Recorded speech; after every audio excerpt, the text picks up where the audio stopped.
माननीय सभापति महोदय, आज जब हम लोग इस कालखंड में खड़े हुए हैं तो मुझे लगता है कि जब मैं किशोरावस्था में था और श्री राम जन्मभूमि का आंदोलन प्रारंभ हुआ था, उस महान यज्ञ में जिसमें करोड़ों लोगों ने कई पीढ़ियों तक अपनी आहुति दी, उसकी पूर्णाहुति देखते हुए देखना अपने आप में एक बहुत सुखद अनुभव होता है। और यह काल इसलिए भी अधिक महत्वपूर्ण है कि यह भारत के अमृत काल का ही कालखंड नहीं है, बल्कि श्री राम मंदिर के माध्यम से शताब्दियों से सोई हुई भारत की चेतना के पुनः उठकर अग्रसर होने और विश्व को नया संदेश देने का एक संधिकाल भी है। और इसलिए मैं ये कह सकता हूं कि मेरे मन में एक भाव आया कि यह ऐसा काल था जिसमें बहुत कुछ असंभव लगने वाली चीज भी साकार रूप धारण हुई है। तो मेरे मन में यह भाव आया कि मानो अक्षर सभी पलट गए भारत के भाल के, साकार हुआ स्वप्न हर बला को टाल के, नए क्षितिज उभर रहे हैं अमृत काल के और दिव्य दर्शन हो रहे हैं श्री राम लाल के। मान्यवर, भगवान राम उस भारत की स्व की अनुभूति है जो भारत के स्वतंत्रता के बाद निश्चित रूप से प्रकट होनी चाहिए थी, जो अनादिकाल से भारत में उत्तर से दक्षिण तक, उत्तर में यदि गुरु गोविंद सिंह जी ने गुरुमुखी में रामावतार लिखा तो दक्षिण में तमिल में कंबन ऋषि ने वही रामावतारम नाम से ही लिखा, तो बंगला में कृतिवास ने यदि लिखा तो हिंदी में तुलसीदास ने लिखा, तो उत्तर दक्षिण पूरब पश्चिम से सब तरफ भारत के प्राण को अनुप्राणित करने वाला यह तत्व था। इसीलिए महात्मा गांधी ने भी जिस समय स्वतंत्रता आंदोलन की शुरुआत की तो अपना राजनीतिक दर्शन रखा था राम राज्य, और प्रतिदिन का भजन रखा था रघुपति राघव राजा राम, अंतिम शब्द रखा था हे राम।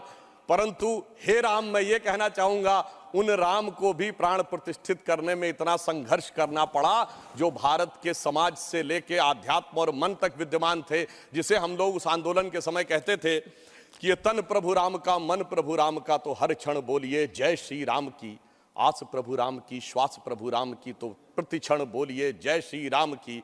मगर आगे समस्या ये थी तो हम कहते थे शासन चलाए चाहे सीने पर गोलियां, परवाह नहीं कीजिए शरीर और प्राण की, आए आपदाएं विपदाएं भले कितनी बनाएंगे हम मंदिर सौगंध श्री राम की। और आपदाओं विपदाओं को पार करते हुए वह सौगंध आज पूर्ण हुई।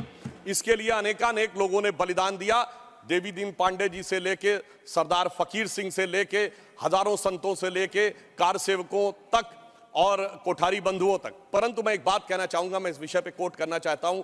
2003 के नोबेल पुरस्कार विजेता वीएस नायपॉल ने एक किताब लिखी थी भारत के बारे में, इंडिया ए वुंडेड सिविलाइजेशन।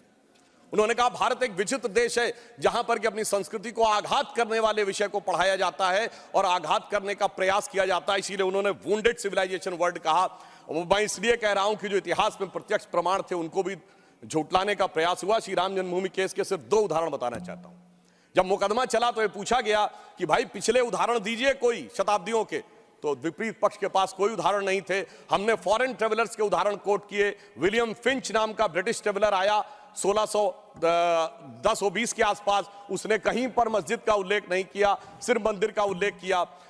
फ्रेंच ट्रेवलर आया जोसेफ टिपेंथलर 1720 के आसपास, तो वो कहता वहां पर चबूतरा है जिसमें कि और एक पक्ष में वो मस्जिद की बात करता है और बताता है कि रामनवमी पे लाखों की भीड़ लगती है। परंतु उसके बावजूद एक मजेदार बात बताना चाहता हूं, जब से ब्रिटिश डॉक्यूमेंट आया तो जो पहली एफआईआर ऑफिशियली दर्ज हुई है नवंबर 1858 में, फैजाबाद के थानेदार को रिपोर्ट दी गई है कि 25 निहंग सिखों ने आकर कब्जा कर लिया है, यज्ञ हवन किया है और मस्जिद जन्म स्थान के सब तरफ राम राम लिख दिया। और जानते हो उस पे सभापति महोदय सिग्नेचर क्या है? मुतव्वली मस्जिद जन्म स्थान। अब बताइए, जन्म स्थान पहली एफआईआर में खुद मुतव्वली लिख रहा है और उसके बाद इस विषय को इतना बढ़ाया गया। और स्वतंत्रता के बाद मैं एक बात कहना चाहता हूं, 22-23 दिसंबर 1949 की रात को जब श्री राम लला प्रकट हुए, उसके बाद यह ध्यान देने योग्य बात है, यह समुदायों के बीच के संघर्ष का विषय नहीं था, यह भारत के स्वाभिमान का विषय था। 12 साल टाइटल सूट की मियाद होती है, 12 साल तक मुस्लिम पक्ष सुन्नी सेंट्रल वक्फ बोर्ड उसमें पैरोकारी नहीं था।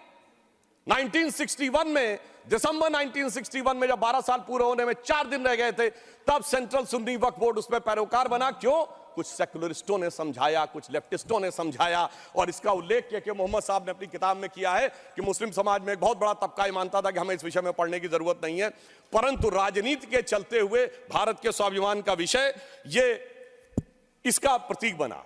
परंतु उसके बाद कोर्ट का निर्णय आया, संपूर्ण मर्यादाओं को पूर्ण करते हुए आज ये दिन आया। तो मैं कई बार हम लोग